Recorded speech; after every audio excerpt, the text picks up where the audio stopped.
जय हिंद दोस्तों, मैं महेंद्र शर्मा स्वागत करता हूं हिंदुस्तान स्पेशल न्यूज में आपका। उम्मीद करता हूं आप खुश और स्वस्थ है। दोस्तों आइए दिखाते हैं पाक मीडिया के एक और लेटेस्ट डिबेट, जिसमें एक पाकिस्तान की बहुत ही सीनियर जर्नलिस्ट थी, जिसने इस सरकार का बहुत ही बढ़िया विश्लेषण करके पाक जनता के आगे रखा है कि पाकिस्तान में आज तक मेरे 20-22 साल के करियर में मैंने आज तक ऐसी सरकार नहीं देखी। ये मोहतरमा बता रही है, जैसे कि पूरा इनका बैकग्राउंड है वो जर्नलिस्ट से है, पत्रकार थी।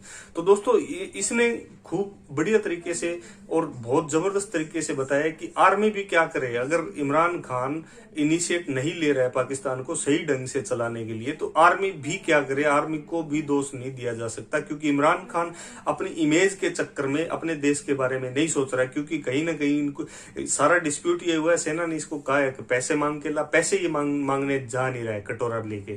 क्योंकि स्टार्टिंग में तो इसने बड़े हाव भाव में उत्तेजित हो कि सारे देशों के आगे कटोरा मांग फैलाना शुरू कर दिया था। जब वापसी देशों ने पैसा मांगना शुरू किया तो ये पीछे हट गया। तो दोस्तों देखिए, इस सीनियर जर्नलिस्ट का एक विश्लेषण बहुत ही पाक जनता के लिए जो इमरान खान के बारे में किया है। देखिए ये डिबेट, और उससे भी पहले मैं आपसे रिक्वेस्ट करूंगा इस पे आप अपने कमेंट में प्रतिक्रिया जरूर दे दोस्तों।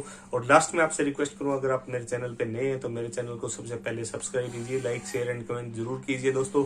जय हिंद, वंदे मातरम, भारत माता की जय दोस्तों।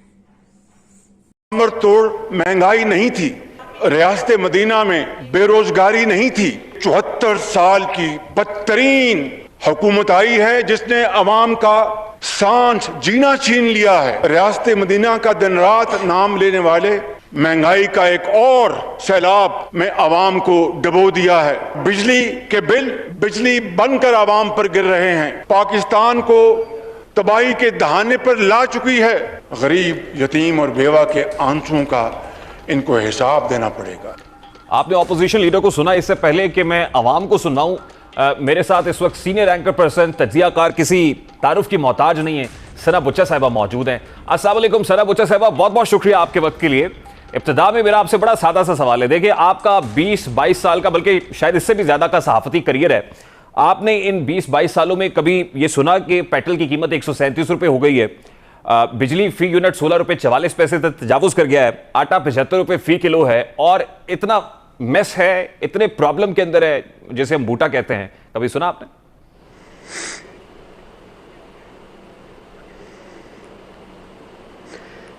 नहीं, मैंने नहीं सुना। और आई होप के सुनने से पहले या तो मतलब जहर खा के हम मर जाते, या खान साहब थोड़ा सा दे देते हमें जहर। क्योंकि आई थिंक खान साहब ने तो खैर हमें कहा है कि हमने घबराना नहीं है और उन्होंने शर्माना नहीं है।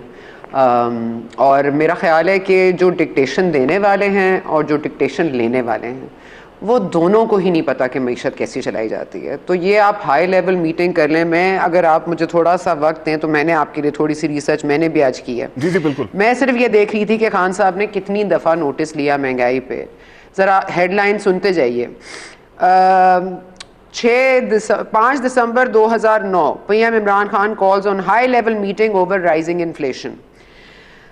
21 January 2020, government taking steps to control inflation.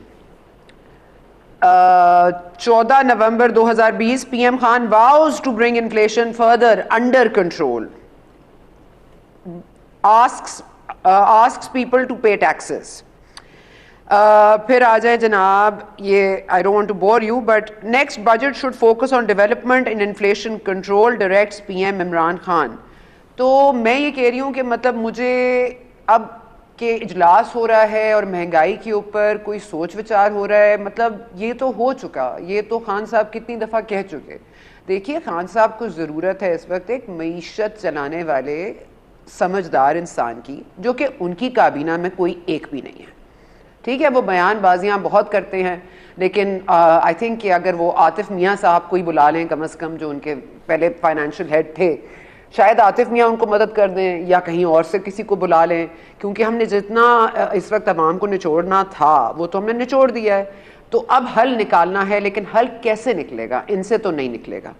और बहुत सिंपल सी बात है कि इस मुल्क में ना अच्छे दिन आ रहे हैं ना अच्छे जिन आ रहे हैं। मैं भी कोई मईशत की एक्सपर्ट नहीं हूँ, इसलिए मैं नहीं चाहूँगी कि मैं वो काम करूँ जो मुझे नहीं आता। मुझे सहाफ़त आती है, मैं सहाफ़त ही करती हूँ। खान साहब को क्रिकेट आती थी, उनको क्रिकेट ही करनी चाहिए थी।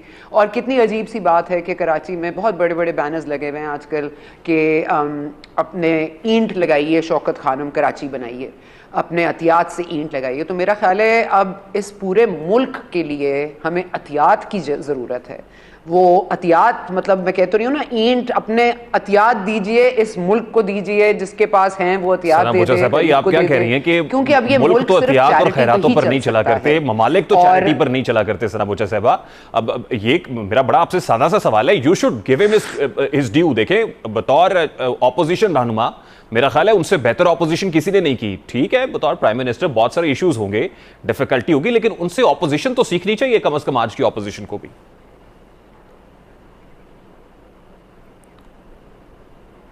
देखिए, मेरा ख्याल है कि ये आप बिल्कुल, आपने जो बात की ना, अतियात पे नहीं चलता, चैरिटी में मुल्क नहीं चला करते, मुल्कों के ये हाल भी नहीं हुआ करते।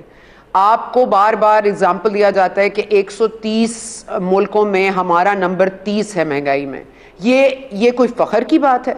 आप उनका पर कैपिटा, आप उनकी इनकम, आप उनकी डेवलपमेंट देखिए, जिन मुल्कों के साथ आप अपना कंपैरिजन करते हैं उनका देखिए, आपके उनके मुल्क के हालात क्या हैं और हमारे मुल्क के हालात क्या हैं। आप इस मुल्क को कहाँ ले आए हैं ये किसी को आइडिया नहीं हो रहा।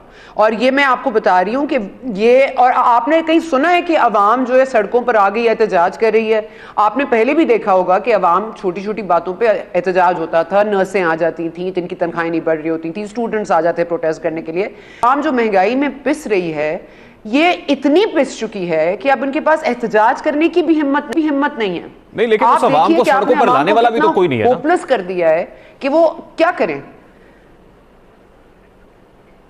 बिल्कुल ठीक कह रहे हैं आप कि इमरान खान साहब में जो एक क्वालिटी थी बयानबाजी करने की, भड़के मारने की, वो ना मौलाना फजल रहमान साहब में है, ना मरियम साहिबा में है। मरियम साहिबा गुस्से वाली हैं, फजल रहमान साहब चैमगोइयों में बातें करते हैं, मुस्कुरा देते हैं, लेकिन कोई भी निकल के इस अवाम को मोबिलाइज करके नहीं कर रहा। आप देखिए कि ये कितने बेचारे लाचार हैं कि ये शौकत तरीन साहब को आज उन्होंने फाइनेंशियल बना भी दिया, इनको वो फाइनेंस मिनिस्टर बना दिया, उन्होंने सेनेटरशिप दे दी, ये उनका इस्तीफा नहीं ले सकते, ये फैसल वावडा साहब का इस्तीफा नहीं ले सके, ये मतलब मुतालबा भी नहीं कर सकते, ये सिर्फ तकरीरें कर सकते हैं और ये तकरीरें ही करेंगे। आप भी तो सुनेंगे, मैं भी सुनूंगी, लेकिन सीधी सी बात ये है कि इन लोगों को अब खुद, मेरा ख्याल है कि ऑपोजिशन कुछ ना करे, ये कुछ ना करें, अगर इनमें जरा सी शर्म है ना, तो ये प्लीज अपनी हुकूमत से इस्तीफा दें, घर जाएं, मतलब हमें भी चैन से रहने दें। हमारे यहाँ हाई मॉरल ग्राउंड्स तो है कोई नहीं कि कोई स्टेप डाउन कर दे, रिजाइन दे दे। मैं आपको पीडीएम की उस बैठक की तरफ ले जाना चाह रहा हूं जो शहर इक्तदार में हो रही है। यानी आप उससे भी ना उम्मीद है कि पीडीएम की जो बैठक है उससे भी कोई कंक्लूसिव नहीं होगी वो?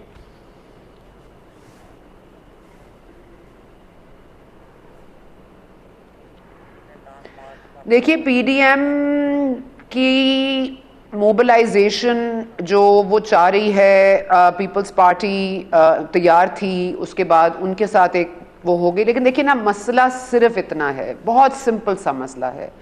कोई एहतजाज, कोई भी चीज़ जो होने वाली होती है, उसके लिए ज़रूरी है कि आप कर सके ना, आपको कोई हाथ ना मरोड़ रहा हो, आपको किसी आपकी बेटी को किडनैप करने के लेटर्स ना मौसूल हो रहे हों, आपके अब्बा को ना उठाया जा रहा हो, आपके लिए बड़ी बड़ी बातें ना हो रही हों, मतलब आपको किसी केस के अंदर ना किया जा रहा हो, आपको पुरानी चोरी जो है वो याद कराई ना जा रही हो, तो आप उनकी मजबूरियां भी तो समझिए ना। ऑपोजिशन बेचारी क्या करे, मजबूर है वो, जो उनके पास था या नहीं है, वो मजबूरी के हाथ बेचारे मजबूर हैं और वो कुछ नहीं कर सकते। इसलिए मुझे तो ऑपोजिशन